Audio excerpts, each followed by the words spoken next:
We found it by complete accident. Our deep space probes were looking for minerals. They were charting asteroids in the cold dark. They sought nickel and iron. Nothing more. One probe went silent just beyond Jupiter's orbit. We thought it was a simple malfunction.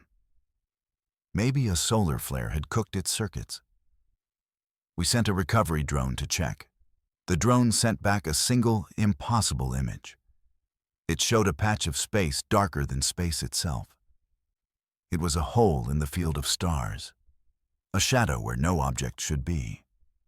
This void was massive, kilometers long. It did not reflect light, it simply swallowed it.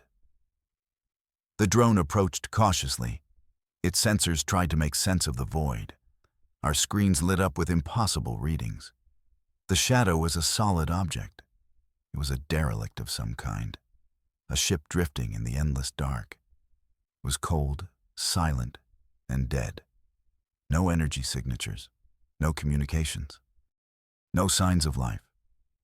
It felt like a tombstone in a graveyard of worlds, a great, silent memorial to something long gone. We sent a crew to investigate the anomaly. The journey took months of nervous waiting. Every scientist on Earth held their breath. Our ship, the Wanderer, drew closer. The shadow resolved into a physical shape. Its surface defied our understanding of geometry. Lines curved in ways they should not.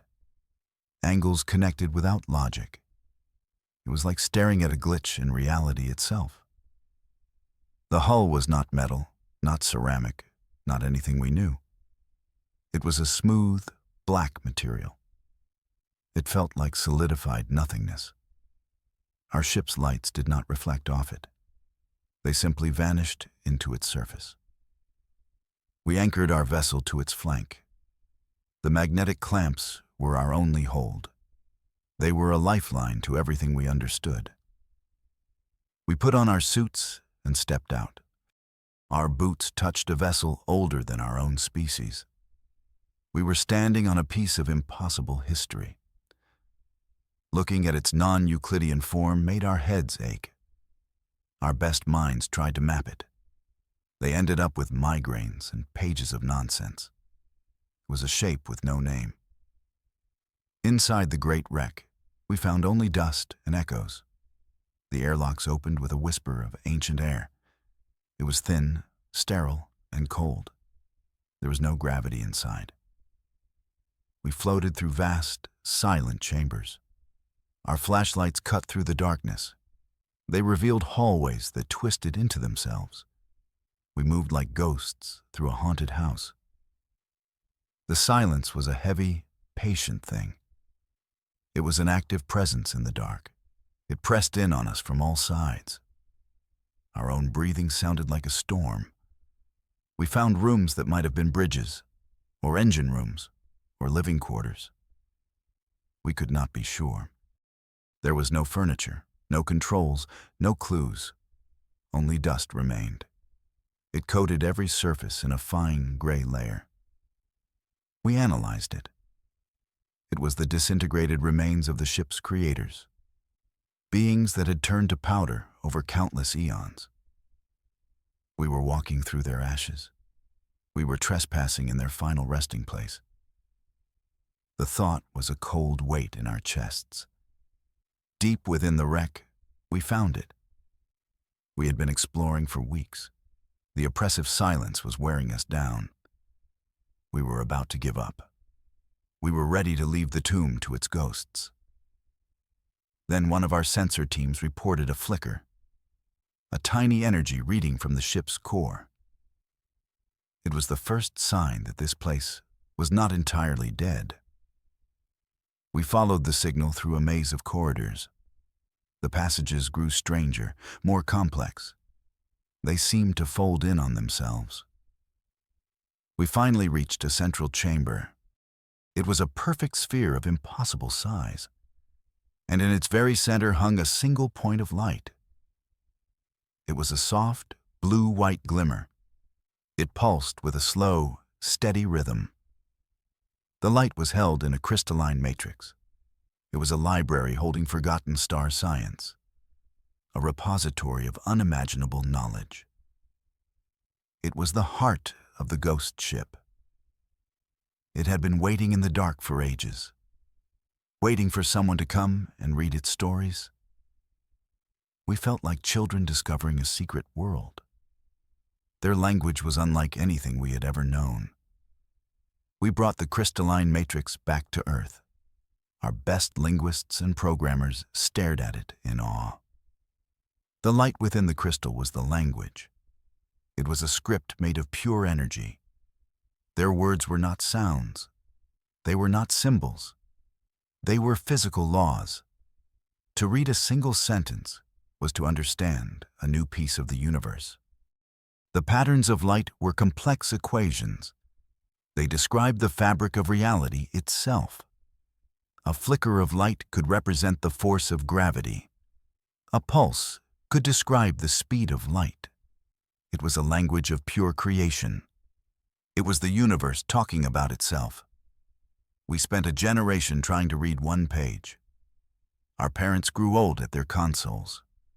We took their places as young scientists. We stared at the shifting light. We tried to find a pattern, a starting point. It was like trying to read a god's mind. Some people said it was impossible. They said we should leave the alien mind alone. We finally translated a single concept. It happened on a quiet Tuesday morning. Dr. Eris Thorne, a man who had dedicated his life to the light, shouted. It was a single word, a concept that rippled through the lab. The light had shown us the true nature of gravity. It was not a fundamental force as we believed. It was a dimension that could be manipulated. Suddenly, we knew the chains of physics could be broken. Gravity was not a law. It was a suggestion, a very strong suggestion, but one we could now ignore. The universe was not a fixed set of rules. It was a workshop full of tools we had never seen. We had just picked up our first hammer. The revelation sent a shock wave through our world. Everything we thought we knew was wrong. Or at least, it was incomplete. For generations, we saw gravity as our cage. It kept us bound to our planet. Now, we saw it as a doorway. The first alien word had given us a key. The silent ship had given us a profound gift. Our first test was small, almost a failure. We set up the experiment in a shielded lab deep underground. The world was not ready for this new truth. We needed to understand it ourselves first. We built an emitter based on the alien language. It was designed to project the concept of less gravity onto a small area. Our target was a simple gray stone. We placed the pebble on a pedestal.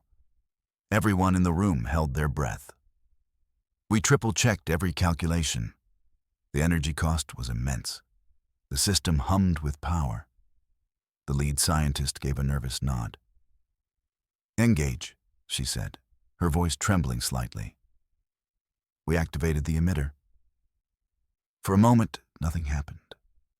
The stone just sat there, looking disappointingly normal. Then, a faint shimmer appeared around it. The stone trembled. It lifted from the pedestal by a millimeter. Then another. It floated in the air like a mote of dust. A collective gasp filled the room. We had made a stone float. It was not a grand display of power. But that floating pebble changed our entire world. The cascade of understanding began. One unlocked secret revealed 10 more. The language of light was interconnected. Understanding gravity gave us the context for other concepts. We learned to manipulate inertia. We learned to fold small pockets of space. We learned to generate clean energy from vacuum fluctuations. The alien library was a cosmic cheat sheet. Our technology advanced centuries in a single year. Things we had only dreamed of became possible. Then they became obsolete a month later. We cured diseases once thought incurable. We reversed the damage to our climate. We learned to build materials atom by atom. It was a golden age of impossible speed. Humanity was unified by this single purpose. The race to understand the alien text? Nations that had been rivals now shared their brightest minds. We were no longer fighting over scraps of land. We were reaching for the stars together. The ghost ship's gift was more than technology. It was a new beginning for our species. We started building new worlds on old Earth. With our mastery of gravity, our cities rose into the sky. They floated on silent pillars of force. Great green parks hung between towers of light. Waterfalls cascaded from one floating island to another. We were no longer bound to the surface. We painted our future on the canvas of the sky. Poverty and want became distant memories. With near limitless energy and resources, there was enough for everyone. We no longer toiled for survival. We worked for discovery, for art, for knowledge. Every human being was free to pursue their passions. We had become the architects of our own paradise. Our world was a testament to the silent teachers, the long-dead beings who left their legacy behind. We owed them a debt we could never repay. We lived in the wonder they had made possible. We thought their story was over. We were wrong. It had a final, terrifying chapter left to write. We found their final log entry. It was buried deep within the library's data, hidden behind layers of star science and physics. It was not a lesson. It was a desperate plea, a warning left by the builders. The language shifted from calm instruction to panicked fear. We translated it with a growing sense of dread. The golden age suddenly felt very fragile. The message spoke of a shadow that consumes entire stars, a force of cosmic hunger that swept through their empire. They called it the Void. It was not a creature or a fleet. It was a phenomenon, a creeping stain of nothing that erased everything it touched. It moved between galaxies in the blink of an eye. It was the reason their great ship was a tomb. They had not died of old age. They had been running. They had abandoned their worlds. They fled across the universe, seeking refuge. This ship was one of countless arcs, and it had not been fast enough. The Void had found them. Their final entry was a single, chilling concept. We are sorry. We led it to you. The alien gifts could become our shield. The warning changed everything. Our paradise felt like a house of glass in a hurricane. The star science they gave us was not just for building cities. It was for building weapons. The gravity drives, the energy sources, the space-time manipulation. They were all tools of survival. This was their final, unspoken lesson. We faced a terrible choice. We could ignore the warning. We could live our perfect lives and hope the shadow never found us. Or we could prepare for war. We could turn our wonder into a weapon. We chose to arm our world against the dark.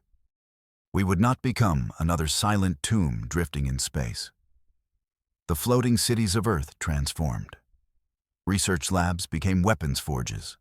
Artful energy streams were focused into beams of immense power. Our brightest minds, once poets and painters, now became soldiers. It was a grim task, to take a gift of creation and shape it into an instrument of destruction. But humanity has always been good at surviving.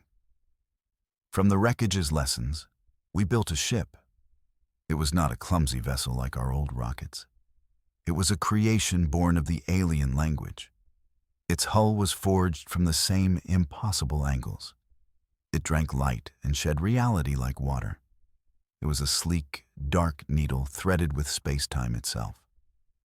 We poured all of our hope and all of our fear into its creation. It had no name at first. We just called it the vessel. Its frame was built in orbit around Earth, a kilometer-long spear of solidified night. It had no conventional engines. It had a heart, a drive that used the alien library's first lesson. It did not push against space. It would pull space towards it. Thousands of us worked on it. We were the children and grandchildren of the first explorers, the ones who had touched the ghost ship. We were fulfilling a promise we did not know we had made, to stand against the coming night, to use the teacher's gift to protect our home. The day it was finished, the entire planet watched in silence. We took our new ship on its first real journey. The bridge was a quiet place of focused energy. The crew was the best humanity had to offer. We targeted Mars as our first destination, a simple trip that used to take months. The navigator plotted the course. He did not input a direction. He simply identified a destination. The engines did not roar to life. They hummed a low, resonant tone. The ship shuddered once. The star field outside the main viewer did not streak or blur. The planet Mars simply grew. It expanded from a red dot to a massive sphere in seconds. The ship had not moved. It had pulled our destination to us. We had crossed the solar system in minutes. The feeling was indescribable. It was not acceleration. It was a sense of profound arrival, like stepping through a door and finding yourself in another country. We tried it again. Jupiter in under an hour, the edge of our solar system in half a day.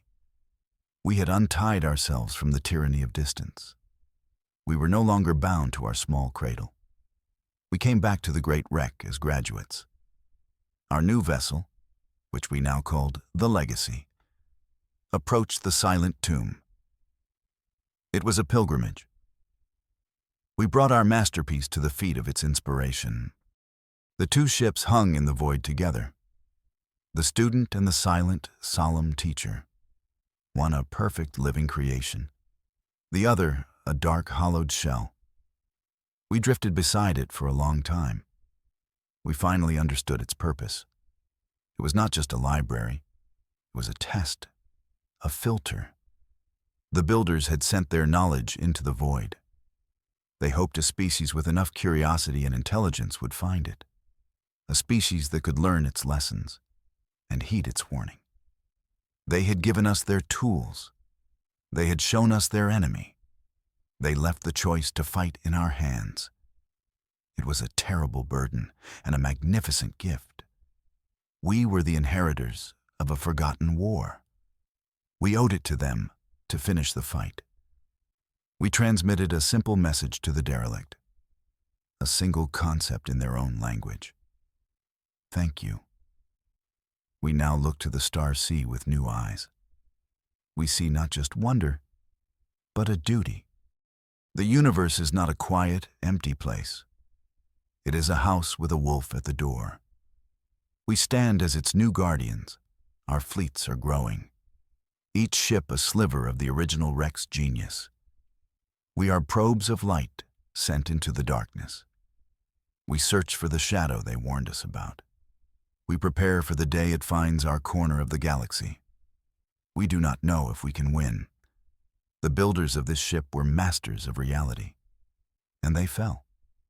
We are still children playing with their tools. But we have something they might have lost: hope. We are humanity, and we are no longer afraid of the dark. We are the beacon against the night. We turn the wreckage of a forgotten people into our world's greatest wonder. And now, we will turn that wonder into a shield. For our home, for our future, and for the silent teachers who trusted us with their legacy.